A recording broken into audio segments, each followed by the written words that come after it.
हम कथा सुनाते राम सकल गुण धाम की। हम कथा सुनाते राम सकल गुण धाम की। ये रामायण है पुण्य कथा श्री राम की। ये रामायण है पुण्य कथा श्री राम की। जम्बूदीपे भरत खंडे आर्यावर्ते भारतवर्षे एक नगरी है विख्यात अयोध्या नाम की। यह जन्म भूमि है परम पूज्य श्री राम की। यह जन्म भूमि है परम पूज्य श्री राम की। यह रामायण है पुण्य कथा श्री राम की। यह रामायण है पुण्य कथा श्री राम की।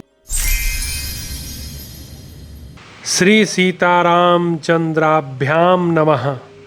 श्रीमद् वाल्मीकीय रामायण भारत का स्वर्णिम महाकाव्य बालकांड। 50वां सर्ग। श्रीराम आदि का मिथिला गमन, राजा जनक द्वारा विश्वामित्र का सत्कार तथा उनका श्रीराम और लक्ष्मण के विषय में जिज्ञासा करना एवं परिचय पाना। तदंतर लक्ष्मण सहित श्रीराम विश्वामित्र जी को आगे करके महर्षि गौतम के आश्रम से ईशान कोण की ओर चले और मिथिलानरेश के यज्ञ मंडप में जा पहुंचे। वहां लक्ष्मण सहित श्रीराम ने मुनिश्रेष्ठ विश्वामित्र से कहा, महाभाग, महात्मा जनक के यज्ञ का समारोह तो बड़ा सुंदर दिखाई दे रहा है। यहाँ नाना देशों के निवासी सहस्रों ब्राह्मण जुटे हुए हैं जो वेदों के स्वाध्याय से शोभा पा रहे हैं। ऋषियों के बाड़े सैकड़ों चक्रों से भरे दिखाई दे रहे हैं। ब्राह्मण, अब ऐसा कोई स्थान निश्चित कीजिए जहां हम लोग भी ठहरें। श्री रामचंद्र जी का यह वचन सुनकर महामुनि विश्वामित्र ने एकांत स्थान में डेरा डाला, जहां पानी का सुभीता था। अनिंद्य, उत्तम, आचार विचार वाले नृपश्रेष्ठ महाराज जनक ने जब सुना कि विश्वामित्र जी पधारे हैं, तब वे तुरंत अपने पुरोहित शतानंद को आगे करके अर्घ्य लिए विनीत भाव से उनका स्वागत करने को चल दिए। उनके साथ अर्घ्य लिए महात्मा ऋत्विज भी शीघ्रतापूर्वक चले। राजा ने विनीत भाव से सहसा आगे बढ़कर महर्षि की अगवानी की तथा धर्मशास्त्र के अनुसार विश्वामित्र को धर्मयुक्त अर्घ्य समर्पित किया। महात्मा राजा जनक की वह पूजा ग्रहण करके मुनि ने उनका कुशल समाचार पूछा तथा उनके यज्ञ की निर्बाध स्थिति के विषय में जिज्ञासा की। राजा के साथ जो मुनि, उपाध्याय और पुरोहित आए थे, उनसे भी कुशल मंगल पूछकर विश्वामित्र जी बड़े हर्ष के साथ उन सभी महर्षियों से यथायोग्य मिले। इसके बाद राजा जनक ने मुनिवर विश्वामित्र से हाथ जोड़कर कहा, भगवान, आप इन मुनीश्वरों के साथ आसन पर विराजमान होइए। यह बात सुनकर महामुनि विश्वामित्र आसन पर बैठ गए।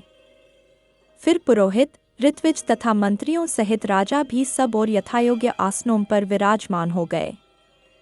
तत्पश्चात राजा जनक ने विश्वामित्र जी की ओर देखकर कहा, भगवान, आज देवताओं ने मेरे यज्ञ की आयोजना सफल कर दी। आज पूज्य चरणों के दर्शन से मैंने यज्ञ का फल पा लिया। ब्राह्मण, आप मुनियों में श्रेष्ठ हैं। आपने इतने महर्षियों के साथ मेरे यज्ञ मंडप में पदार्पण किया, इससे मैं धन्य हो गया। यह मेरे ऊपर आपका बहुत बड़ा अनुग्रह है। ब्रह्मर्षि, मनीषी ऋत्विजों का कहना है कि मेरी यज्ञ दीक्षा के 12 दिन ही शेष रह गए हैं। अतः कुशिक नंदन, 12 दिनों के बाद यहां भाग ग्रहण करने के लिए आए हुए देवताओं का दर्शन कीजिएगा। मुनिवर विश्वामित्र से ऐसा कहकर उस समय प्रसन्नमुख हुए जितेंद्रिय राजा जनक ने पुनः उनसे हाथ जोड़कर पूछा, महामुने, आपका कल्याण हो। देवता के समान पराक्रमी और सुंदर आयुध धारण करने वाले ये दोनों वीर राजकुमार जो हाथी के समान मंदगति से चलते हैं, सिंह और साड़ के समान जान पड़ते हैं, प्रफुल्ल कमल दल के समान सुशोभित हैं, तलवार, तरकस और धनुष धारण किए हुए हैं, अपने मनोहर रूप से अश्विनी कुमारों को भी लज्जित कर रहे हैं, जिन्होंने अभी अभी यवनावस्था में प्रवेश किया है, तथा जो स्वेच्छानुसार देवलोक से उतरकर पृथ्वी पर आए हुए दो देवताओं के समान जान पड़ते हैं, किसके पुत्र हैं और यहाँ कैसे, किस लिए अथवा किस उद्देश्य से पैदल ही पधारे हैं।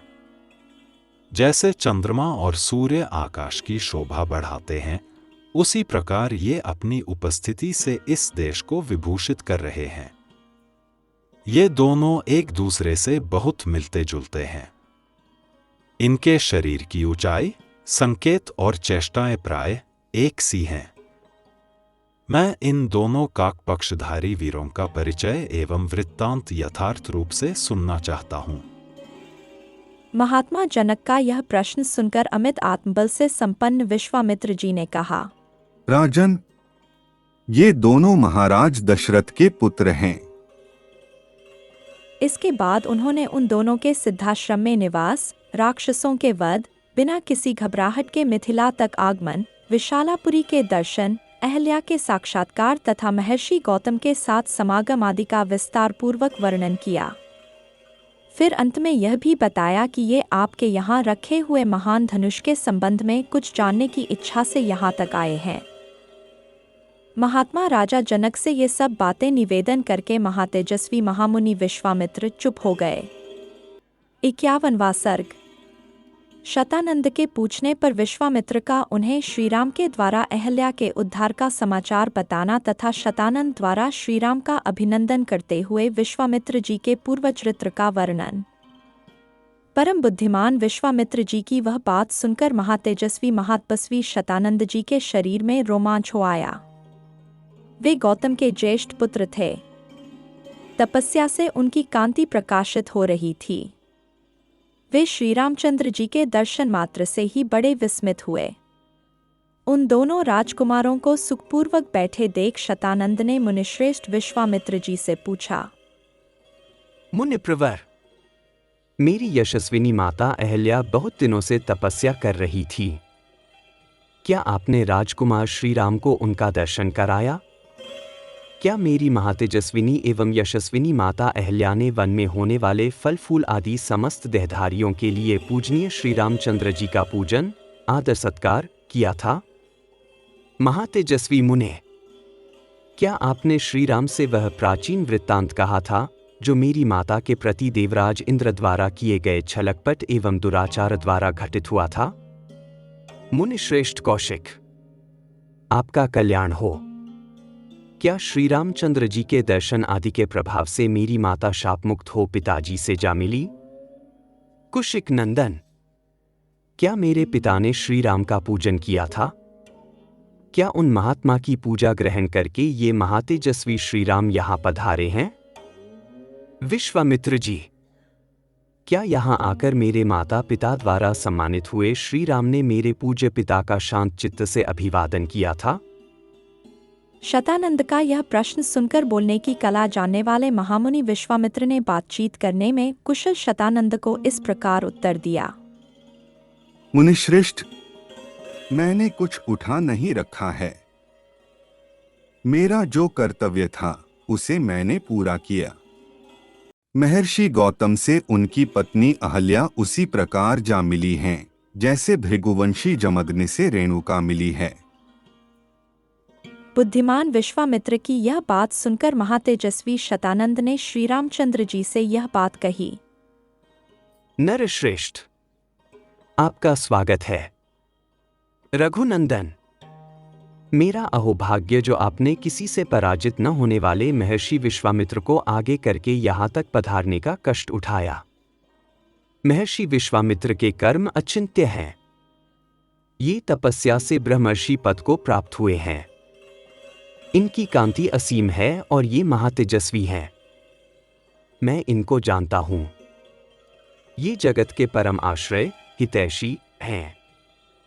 श्री राम, इस पृथ्वी पर आपसे बढ़कर धन्यातिधन्य पुरुष दूसरा कोई नहीं है, क्योंकि कुशिक नंदन विश्वामित्र आपके रक्षक हैं, जिन्होंने बड़ी भारी तपस्या की है।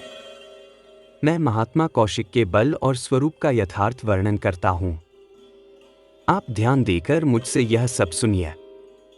ये विश्वामित्र पहले एक धर्मात्मा राजा थे।